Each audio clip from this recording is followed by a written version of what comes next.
Hello दोस्तों, स्वागत है आप लोगों का हमारे चैनल एसएससी ड्रीम स्टडी पे। दोस्तों आज हम आपके लिए लाए हैं एसएससी CHSL एग्ज़ाम 11 जुलाई के आपका फर्स्ट शिफ्ट का एग्ज़ाम खत्म हो गया है, जिसका एनालिसिस हम आपके लिए लाए हैं।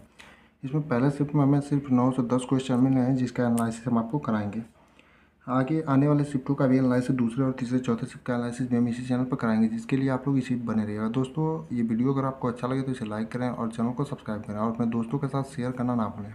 और इसमें जो भी क्वेश्चन बचे हैं, आप लोगों से एक रिक्वेस्ट है कि आप लोग ज़रूर भेजें, क्योंकि आज लास्ट दिन है पेपर का और बाकी 3 ही शिफ्ट बचे हैं।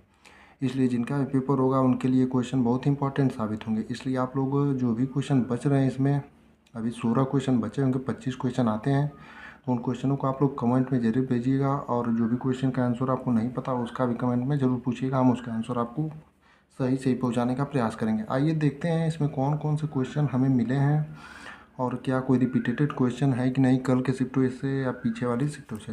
इसमें पहला क्वेश्चन जो मिला है वो प्रकाश का त्यौहार किसे कहते हैं, यानी कि प्रकाश का त्यौहार किस त्यौहार को कहा जाता है। दीपावली जो है भारत में, उसे प्रकाश का त्यौहार कहते हैं। इस दिन दिया जलाते हैं। इसी दिन जो है भगवान राम अयोध्या दोबारा 13 वर्ष का वनवास ख़त्म करके आए थे।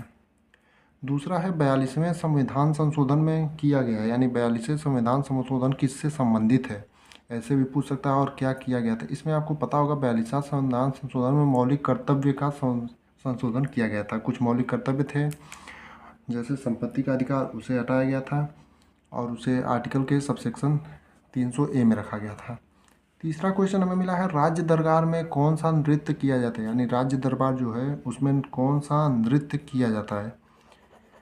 राज्य दरबार में कौन सा नृत्य किया जाता है, यहाँ हमने गलती से दीपावली लिख दिया था। राज्य दरबार में कौन सा नृत्य किया जाता है, तो इसका जो सही उत्तर होगा वो कथक, यानी कि कथक जो नृत्य होता है वो राज्य दरबार में किया जाता है। यानी कि किसी भी राज्य दरबार में जो पहले नृत्य किए जाते थे वो कथक होता था। चौथा क्वेश्चन ये मिला है कि अनुच्छेद 45 किस उम्र के बच्चों के लिए है, यानी कि जो भारतीय संविधान का अनुच्छेद 45 है वो किस उम्र के बच्चों के लिए है। तो भारतीय संविधान का जो अनुच्छेद 45 है वो 6 वर्ष तक के बच्चों के लिए है, यानी कि अनुच्छेद 45 किससे संबंधित है, 6 वर्ष के बच्चों तक। पांचवा क्वेश्चन ये है कि अनुच्छेद 344 से 351 संविधान के किस भाग में है, यानी अनुच्छेद 344 जो है वहाँ से शुरुआत होकर के अनुच्छेद 351 तक संविधान के किस भाग में आता है।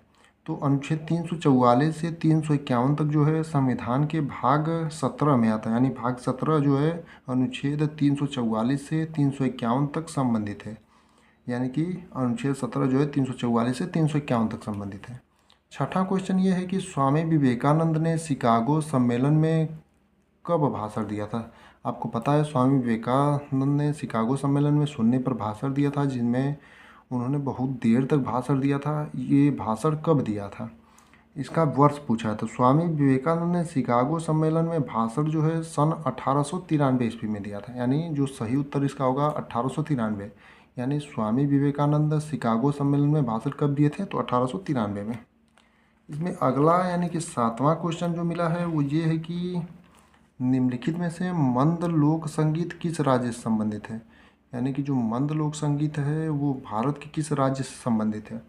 लोक नृत्य से इस शिफ्ट में भी क्वेश्चन 2 आ गए। राज्य दरबार में एक पूछा था कौन सा नृत्य किया जाता है, और एक मंद लोक नृत्य किस राज्य से संबंधित। आपका जो मंद लोक नृत्य है वो कौन से राज्य से संबंधित है, तो मंद लोक नृत्य जो है भारत के राजस्थान से संबंधित है, यानी राजस्थान में मंद लोक नृत्य संगीत है। आठवां क्वेश्चन ये पूछा था जो है राज्यों की भाषा, केरल, आंध्र प्रदेश और गोवा। ये जो क्वेश्चन था मैच द फॉलोइंग था, यानी मिलान वाला क्वेश्चन था। आपका 3 राज्य दिए थे, उनकी भाषाओं का मिलान करना था। तो आपका केरल की जो भाषा होगी वो मलयालम है, यानी केरल का मिलान आप मलयालम से करेंगे। और आंध्र प्रदेश में जो बोले जाने वाली भाषा है तेलुगु, यानी आंध्र प्रदेश का आपने तेलुगु से मिलान करना था। और गोवा में बोलने वाली भाषा जो है कोंकणी है, यानी कि केरल का मिलान मलयालम से, आंध्र प्रदेश का मिलान तेलुगु से, और गोवा का मिलान जो है कोंकणी से किया करना था आपको। 9वां क्वेश्चन ये मिला है किस वर्तमान पुरस्कार में नगद इनामी राशि नहीं दी जाती है।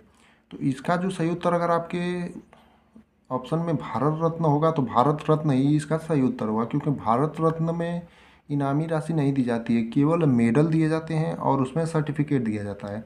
अगर ऑप्शन में भारत रत्न रहा होगा तो इसका सही उत्तर भारत रत्न नहीं होगा, क्योंकि इसमें इनामी राशि नहीं दी जाती है। आगे आने वाले दूसरे तीसरे चौथे शिफ्ट का एनालिसिस हम इसी चैनल पर कराएंगे, आप लोग बने रहिए।